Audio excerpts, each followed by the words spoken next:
एका साध्या ओळखीने सुरुवात झाली. विश्वासाने नातं तयार झालं. पण त्या विश्वासाचा शेवट इतका भयानक होईल याची कल्पना त्या निरागस मुलीला कधीच नव्हती. मित्रांनो, आपण आज जी घटना पाहणार आहोत ती एका 22 वर्षांच्या तरुणीची, जी आपलं शिक्षण पूर्ण करण्यासाठी आणि स्वतःच्या पायावरती उभं राहण्यासाठी खूप मेहनत करत होती. पण एका विवाहित पुरुषाच्या विकृत नजरेमुळे तिचं संपूर्ण आयुष्य एका क्षणामध्ये संपलं. ही घटना घडली होती महाराष्ट्रातील अमरावती शहरातील एका शांत परिसरामध्ये. इथे राहणारी 22 वर्षांची स्वाती देशमुख ही बीएचं शिक्षण घेत होती. स्वाती स्वभावाने खूप शांत, मेहनती आणि स्वप्नाळू मुलगी होती. घरची परिस्थिती मध्यम होती आणि म्हणूनच ती कॉलेज सोबत टेलरिंगचं काम देखील शिकत होती. स्वातीला लहानपणापासूनच शिवणकामाची खूप आवड होती. तिच्या आईला देखील वाटत होतं की स्वातीने एखादा चांगला व्यवसाय सुरू करावा आणि म्हणूनच स्वाती जवळच्या परिसरात राहणाऱ्या सविता पाटील या नावाच्या महिलेच्या घरी टेलरिंग शिकायला जाऊ लागली. सविता पाटील या त्या परिसरामध्ये चांगल्या टेलर म्हणून ओळखल्या जात होत्या. त्यामुळे स्वाती रोज कॉलेज संपल्यानंतर त्यांच्या घरी जायची आणि शिवणकाम शिकायची. सुरुवातीला सगळं काही अगदी व्यवस्थित सुरू होतं, पण हळूहळू या गोष्टींमध्ये एक असा वळण आलं ज्यामुळे तिचं आयुष्य सगळं बदलून गेलं. सविता पाटील यांचा नवरा होता महेश पाटील. महेश हा एका प्रायव्हेट कंपनीमध्ये काम करत होता. सुरुवातीला स्वाती आणि महेश यांच्यामध्ये फारसं बोलणं होत नव्हतं, पण स्वाती रोज घरामध्ये ये जा करू लागल्यामुळे महेशची नजर तिच्यावरती पडू लागली. स्वाती अगदी साधी, निरागस आणि दिसायला खूप सुंदर मुलगी होती. तिच्या साधेपणामुळेच महेशच्या मनामध्ये तिच्याबद्दल चुकीचे विचार येऊ लागले. महेश अनेक वेळा लपून छपून स्वातीकडे बघायचा. कधी तिच्याशी उगाच बोलण्याचा प्रयत्न करायचा, तर कधी तिच्या समोर हसत बसायचा. सुरुवातीला स्वातीने या सगळ्या गोष्टींकडे फारसं लक्ष दिलं नाही. तिला वाटलं की कदाचित हा तिचा गैरसमज असेल. पण काही दिवसांनी महेशचं वागणं दिवसेंदिवस विचित्र होत चाललं होतं. तो मुद्दाम स्वातीच्या जवळ येण्याचा प्रयत्न करायचा. कधी तिच्या हाताला स्पर्श करायचा, तर कधी तिच्याकडे विचित्र नजरेने बघायचा. आता मात्र स्वातीला समजलं होतं की काहीतरी चुकीचं चाललं आहे. एक दिवस असा आला ज्या दिवशी महेशने आपल्या मर्यादा पूर्णपणे ओलांडल्या. त्या दिवशी सविता काही कामासाठी म्हणून बाहेर गेल्या होत्या. घरात फक्त स्वाती आणि महेश होते.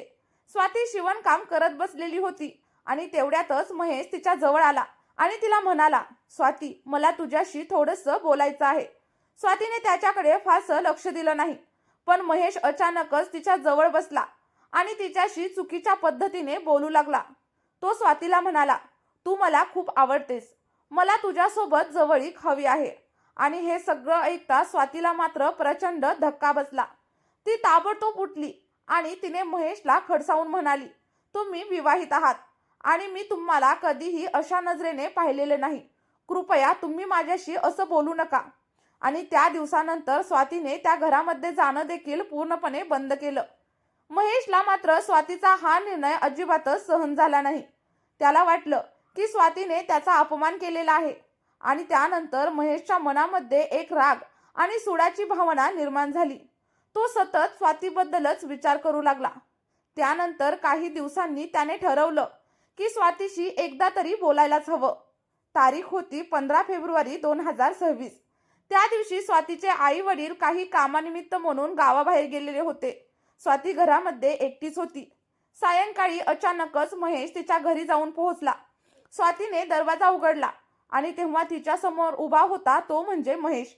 पहिल्यांदा तर स्वाती घाबरली आणि म्हणाली, तुम्ही इथे का आलात? त्यावर महेश म्हणाला, मला फक्त तुझ्याशी बोलायचं आहे. पण बोलणं सुरू झालं आणि काही वेळामध्येच वाद देखील सुरू झाला.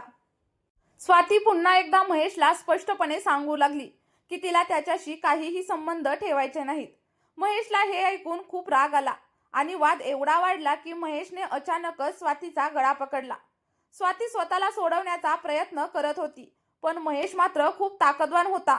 त्याने तिचा गळा इतक्या जोरात आवळला की काही क्षणामध्ये स्वातीचा श्वास मात्र पूर्णपणे बंद झाला आणि स्वातीचा जीव गेला होता. महेशला लगेचच समजलं की त्याने मोठा गुन्हा केलेला आहे. आता स्वतःला वाचवण्यासाठी त्याने एक भयानक अशी योजना आखली. त्याने स्वातीच्या घरातच असलेल्या ओढणीचा वापर करून तिचा मृतदेह पंख्याला लटकवून ठेवला, जेणेकरून सगळ्यांना हेच वाटेल की स्वातीने आत्महत्या केलेली आहे. आणि त्यानंतर महेश अगदी शांतपणे त्या घरामधून बाहेर पडला. रात्री जेव्हा स्वातीचे आई वडील घरी परत आले तेव्हा त्यांनी दरवाजा ठोठावला, पण स्वाती मात्र आतमधून दार उघडत नव्हती. बराच वेळ प्रयत्न केल्यानंतर त्यांनी दार तोडलं आणि आतमध्ये जे काही दृश्य पाहिलं ते पाहून त्यांच्या पायाखालची जमीन सरकली.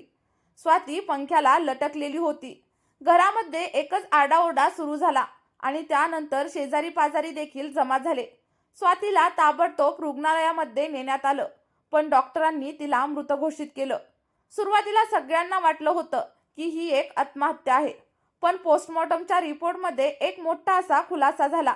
स्वातीच्या मानेवरती आणि सोबतच डोक्यावरती जखमा आढळून आल्या. त्यामुळे पोलिसांना संशय आला की ही आत्महत्या नसून एक प्रकारची हत्या आहे. पोलिसांनी तपास सुरू केला. शेजाऱ्या पाजाऱ्यांची चौकशी केली आणि तेव्हा सगळ्यांच्या संशयाची सुई एकाच व्यक्तीकडे वळाली, तो म्हणजे महेश पाटील. पोलिसांनी त्याला लगेचच ताब्यात घेतलं. सुरुवातीला तो टाळाटाळ करत होता, पण पोलिसांच्या चौकशीमध्ये अखेर त्याने आपला सगळा काही गुन्हा कबूल केला आणि या घटनेने संपूर्ण परिसर हादरून गेला. एक निरागस मुलगी जिने फक्त आपल्या आयुष्याची स्वप्न पाहिली होती, ती एका विकृत मानसिकतेच्या माणसामुळे कायमची या जगातून निघून गेली.